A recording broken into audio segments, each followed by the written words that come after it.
I just received a text right now, this morning. It's for the job scam. If you don't know the job scam, somebody offers you a job. Maybe you need to pay, or maybe they're going to do a big, they're going to give you a big check, and after you need to give money back, but the check bounces, you lose money, or else you put a lot of information. And the thing about this one, I'm still grateful that the scammers haven't upgraded their methods, because that text I've seen. I've seen that text or that email I've seen at least 10 times in the last year. And what is shocking me the most is that although I know it's a scam, the first time I read it, I replied. I still replied now, but I replied to it, and I was maybe thinking that there was a job involved. So, and especially in voiceover work, sometimes you get highs and lows. So I was really happy of getting a voiceover work job, and then, well, it wasn't true. So I think playing on our emotions like that is, I think they're really, really evil people. It's despiteful. So the email, I'm gonna read it a bit. It's in French. What saves us also, it's because in French Canadian, there's some things that they're using some French from France. So you can check it out if you're in certain region and people are asking you for a job. Look at how they write, right? So that's one thing that I always spot. So her name is Camille. She's a director, and they're doing a project. So most of the time when I speak to director, after a while when you get into business, it's really clean cut. They're like, this is it. This is a 30-second from this, and then it goes forward. So basically, the person is saying, if you're interested, I could send you more things by email. And I already know it's fishy, so I ask for a meeting. I ask to book a meeting. I have no problem with that. And also, I look at the address, and there's no address. And they say that they're working for Backstage, which is not a company that actually does voiceover work. So, yeah, are you free for a meeting this morning? And then they answer something completely different about the nature of the project, and they give me a lot of information, but they still don't talk about a price. They still don't talk about how they've learned from me, where they are. So, I said, you're not answering my questions. And then, what's your question? I'm like, is this scam working? How much money are you making with this scam? And then it doesn't turn sour, but that's when it turns.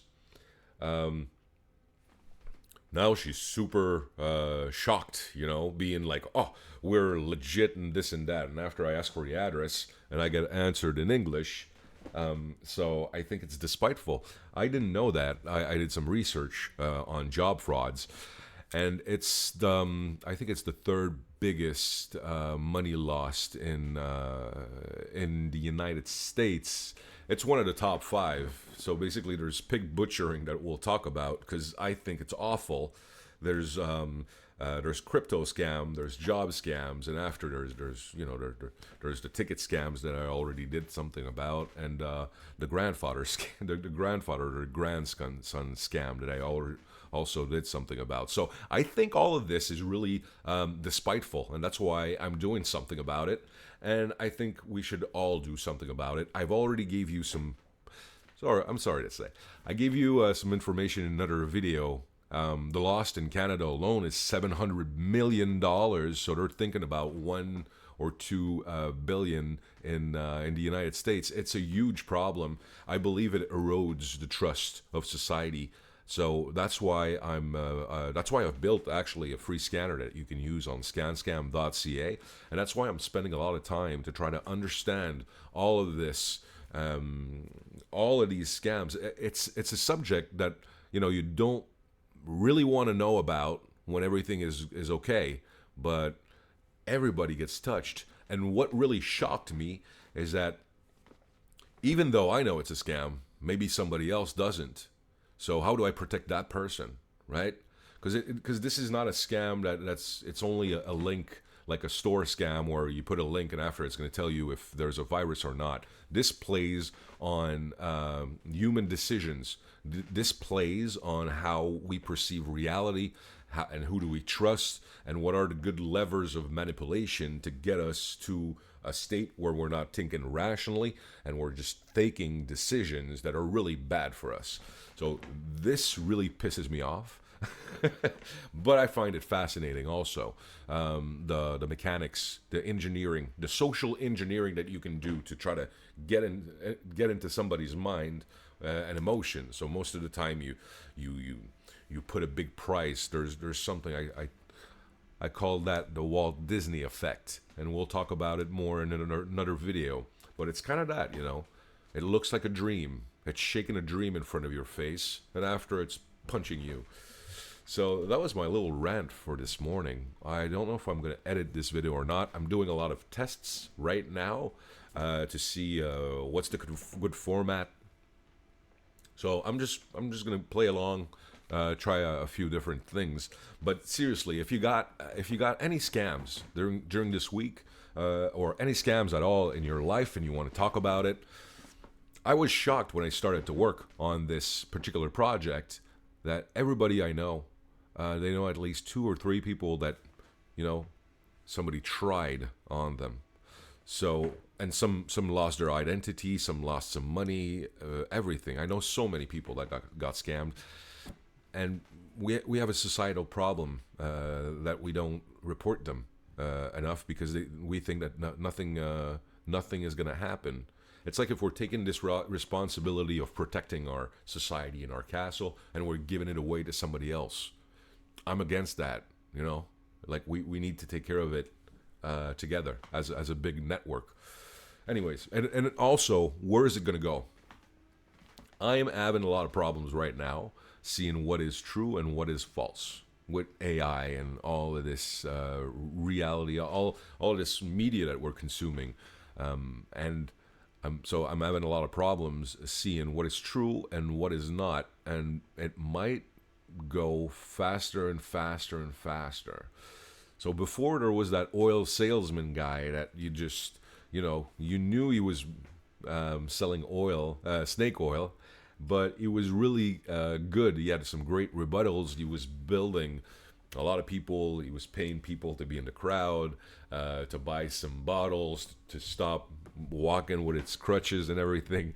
And now all of this evolved to it's super efficient, and we're getting also efficient to try to stop it. But everything that's only technology, there's a lot of companies that are taking care of that, and it's good. You know, it's very good for viruses and stuff like that. The human aspect of it, you know, how do you become stronger? How do you have a more critical thinking? What do you do to protect your family, your friends, the people you love? Because I don't think that I can get scammed, but I'm very afraid that my mom or other people around me can get scammed. So what is a good protection for all of us so that we can enjoy our lives and not have to think about all of this stuff all of the time? So what do? How do we? Unfortunately, in this world, we'd love for everyone to be happy and not have to do this, but unfortunately, there's always people that try to find the fastest way to your wallet. You could just try to do something and ask you. That's why I'm asking you. So what's a good way for me to to get a product and to sell you a product? Anyhow, that was my rant today. I received a job scam. Wow. Again. And then my phone rang with another scam. I'm receiving 2 or 3 a day. I mean, I don't want to live in that reality. I want to stop it, and I hope that you can, in this message, you can find something that you can help me figure out how to stop it together. Like I said, you can always use ScanScam for free to scan all of your suspicious messages, and I have 2 or 3 products that I'm thinking about. One is for companies, for MSPs, to help them in cybersecurity. But what I'm really thinking about is how do we change our minds? How do we put our minds in a good way so that we can build an efficient network so that everybody is protected and we're not being fatigued by too many triggers and all of that, you know. We're living in a world full of busyness and noise. How can we get the noise down? Take good decisions. Okay, that's it for today. Use scanscam.ca.